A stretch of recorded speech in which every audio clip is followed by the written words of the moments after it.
C'était elles les vedettes aujourd'hui, mais pour la foule ce matin, il était parfois difficile de les approcher.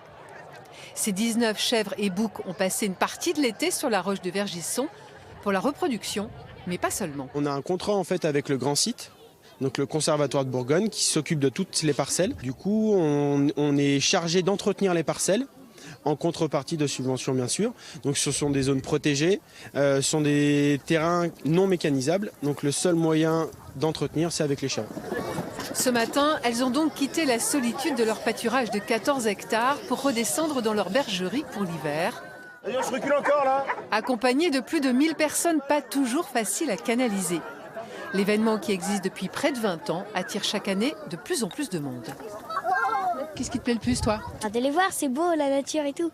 Moi, j'aime bien les chèvres avec en plus, quand on les ramène au bas, et ben après on peut les caresser. Et c'est sympa, c'est familial, donc on vient tous en famille, on se fait un petit pique-nique après, donc voilà. Nous on ne connaissait pas, on a entendu qu'il y avait 600 personnes, que c'était super sympa et du coup on s'est dit pourquoi pas, il fait une belle journée, il y a des animaux à voir, on est en pleine nature, c'est super.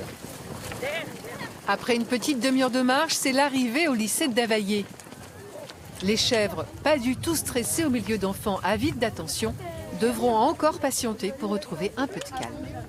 On fait découvrir aussi ce qu'on est en capacité de faire. On parle beaucoup d'agriculture bio, d'agriculture locale.